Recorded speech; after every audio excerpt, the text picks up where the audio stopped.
Welcome to Kadampa podcasts. These podcasts offer practical solutions to daily challenges and help guide us to a happier and more peaceful state of mind. In each episode, you will find an extract from a teaching given by one of various Kadampa Buddhist teachers worldwide. All these teachings are inspired by the profound wisdom of Venerable Geshe Khalsang Gyatso Rinpoche, a Buddhist master for our time. We hope you enjoy listening. Because it turns out that our mind is essentially responsible for everything. Your mind is creating your experience of reality all the time. There's never a moment when you are not in your mind. Even when you say to things like, I feel like I'm going out of my mind, you're still in your mind. And if your mind is an unhappy mind, then you're having an unhappy experience. If your mind is a happy mind, you're having a happy experience, and so on. And unfortunately, one of the things that characterizes us in our ordinary way of perceiving ourselves and others in this world is that we don't know much about our own mind. In fact, we've spent almost, in general, unless I suspect you've been coming here, but in general, we know almost nothing about our own mind, because what we do is we use our mind constantly to look at other things. Mostly our phone, but also other things. We're constantly observing phenomena that seem to be appearing outside of our mind. Visual forms, shapes, colors, smells, tastes, touch, and then, of course, a lot of reflections about those things, constantly. But almost never are we encouraged within our society to explore the mind itself. And then even when it is, it's more like we're talking about our experiences and reflecting back on our experiences, not directly looking at what is your mind. And there are huge consequences to this, because by not knowing and understanding our mind, which is the basis of our reality, we don't really understand our reality. In fact, I think we can go ahead and say we misunderstand our reality, and according to Buddha, this is the source of all our problems. All our suffering is actually coming because we do not understand the relationship between our mind and the world. And another outcome of this is, because we don't understand our mind, we don't understand its nature, we actually don't understand how incredibly flexible the mind is. And we tend to relate to our mind as if it's quite set in its ways, to the extent to which, if we have certain tendencies, maybe we have a tendency towards unhappiness, depression, maybe we have a tendency towards being annoyed, maybe we have a tendency towards having a lot of attachment, a lot of cravings, maybe we have a tendency towards being depressed, annoyed, and having a lot of cravings. What happens is that after a while we become so familiar with those tendencies that we just simply think, that's the way my mind is. That's the nature of my mind. My mind is an unhappy mind, or my mind is an out-of-control mind, an angry mind, an insecure mind, a hurt mind, an anxious mind. And that's me. So in other words, we identify with those limited, and in many cases painful states of mind, and we think, well, that's it. And then we just do our best to somehow accommodate that as we sort of roll along through life. And that's a huge shame, because it turns out that the nature of our mind, if you take the time to really absorb into it and experience it and understand it, the nature of our mind is extraordinary. There's incredible potential that is natural to the mind, and this is what we spoke about last week in the introduction. There's incredible potential that's natural to the mind, we could say for the fulfillment of all our wishes. What are our wishes? I want a better car, I want a better job. Yeah, okay. But what you really want is happiness. What everybody wants is happiness. It's just we're associating sometimes the happiness with a better car or more money or a change of situation in some form or another. But everybody, all the time, literally all the time, wants to be happy. There's no point when you don't want to be happy. So it's interesting, if you agree with that. We all want to be happy all the time. So we can basically say that directly and indirectly we're trying to be happy, trying to create the causes for happiness all the time, and very few people are happy. Or when they are happy, they're only happy temporarily, and find that ourselves often caught up in problems and disappointments and conflicts and so on. So what is that telling us? If we have the potential to be happy, but we keep ending up not happy, it's telling us we're going about it in the wrong way. We really need to investigate the nature of the mind and discover our personality, our identity, and therefore the experiences we're having in our life are by no means fixed. We have an unbelievable potential for change, for transformation. But all of that hinges upon getting to know your own mind. Otherwise, it's just me kind of coming out with Facebook memes, like, woo, we can change, we can transform, yay, all together now. And then you walk out of here and you just feel like, well, I felt temporarily uplifted, but guess what? It's just me and my mind again, and it's still depressed, and it's still anxious, and it's still annoyed. But if we go in there and explore, then we can see for ourselves the incredible potential that exists within our mind and how it's possible to let go of the painful states, because they are not as fixed and ingrained as we believe them to be. In fact, there's a natural source of peace and happiness. Always there. Always. Just awaiting, just a little bit below the surface of the mind, so to speak. Naturally there. In fact, all you need to do is let the mind settle, and there it is.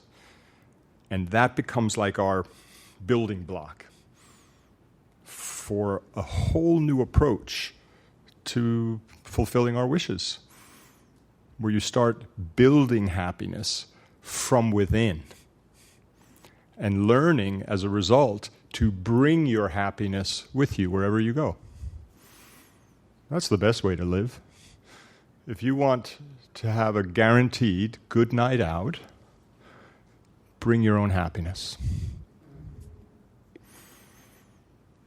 Then regardless of whether you're stood up or not, regardless of whether you ended up in a situation that you found enjoyable or not, actually you're bringing your own happiness. So, what are we going to be looking at tonight? So what I want to do tonight is introduce the meditation on the nature of the mind, and then we're going to go ahead and do the meditation on the nature of the mind, sometimes called meditation on the clarity of the mind. So this meditation comes from within the sort of vast amount of practices taught by Buddha. It comes from within a kind of special set of practices taught by Buddha, and particularly revealed within his very highest teachings, when he taught what we sometimes call the quick path to enlightenment, his tantric teachings. And there's a special term for this set of teachings called Mahamudra. So Geshe Kelsang has one book here called Mahamudra Tantra, in which this meditation is described on page 100. Mahamudra. So Mahamudra is a Sanskrit word. very deep, unbelievably profound. In fact, if you realize Mahamudra, not just understand it intellectually, but if you actually have the experience of Mahamudra in your heart, then you possess what is the quick path to enlightenment. Maha means great. And it's referring to an incredible experience when you understand fully the nature of your mind, a state of mind known as great bliss. So the Maha is referring to great bliss. So I've already explained, and we meditated on last week, we'll meditate on again in a little bit, that when you allow the mind to settle, the mind naturally settles into a peaceful state. And that peaceful state is actually in the very nature of happiness. When your mind is peaceful, you're happy. Yay! You can do that anywhere, by the way. It's free. Because you bring your mind with you, whether you like it or not. You bring your mind with you everywhere you go. And if you stop just sitting there going blah, blah, blah, blah, blah, blah, blah in the mind like we normally do, do you know what I mean? Like, you know, like this, like you can do this on the train ride home if you take the train. You can do this anywhere. But like, there you are sitting in the same place. So let's say there's 20 or 30 people together in one carriage, right, on the train. You're 30 people together in the same place. And of course, what happens on a train ride, especially if you don't have to get off the next stop, is you sort of like drift into yourself, don't you? And people just start ambling along in their minds. So it's 30 people in the same place and nowhere near each other, even though they're sitting like this. Everybody's mind is where? Who knows? You don't necessarily want to know. But just rambling along, you know? So what you could try to do this time is, and this is the technique we learned last week, we're going to learn again, we're going to practice again, just stop. Stop following your thoughts. You don't repress, you don't push, you don't get uptight. Very relaxed, you just disengage. Disengage. So that instead of going from thought to thought to thought to thought to thought to thought, you kind of just go like thought. Thoughts are still going to come, you know, but you're not like jumping on board and getting lost in it for a little while. It's just like you're letting go, you're letting go, you're letting go, very gentle. And naturally what happens then is now you're creating space. Like a space begins to arise in your mind, a spaciousness. And what you want to do is just allow yourself to hang out there, and then naturally the mind will settle into that spaciousness. And as we'll do in a little bit in our meditation, you then just can turn your attention to that experience and discover, hey, there's peace there. Like a good feeling. And what you want to do is just like focus on that. Again, not like aggressively, not get tense, just hang out, just like paying attention to this nice, peaceful feeling in your heart. If you do that, and this is like a skill you have to learn, but after a while you find that you can actually just stay with it. And what happens is that experience of peace begins to expand because you're paying attention to it. If you pay attention to an annoying sound, it expands, doesn't it? Until you get really annoyed. But if you pay attention to a peaceful feeling, that expands. And you are beginning to recognize through your own experience, first of all, you've got your own natural source of peace and happiness. And secondly, you have a huge potential for greater peace, greater happiness. It's just a case of paying attention. So why am I saying this? Because that's just for starters. So, for example, in another one of Geshe Kelsang's books on Mahamudra, I'm going to be drawing from all three of these books for this particular series. There's another one here called Clear Light of Bliss, which is also about Mahamudra, and then this one, The Oral Instructions of Mahamudra. These are not books I would say, like if you're new, this is not where I'd recommend that you start. These are quite advanced books, but for this meditation, I'm referring to them. And in here, Geshe Kelsang, when he's talking about Mahamudra and talking about this meditation, he starts off by explaining the mind has different levels. So normally when we're talking about our mind, we're talking about the mind that you're experiencing right now. which is a waking consciousness, because you're awake, I'm presuming. You're awake. Some of you may be asleep, in which case you're experiencing a more subtle state of mind.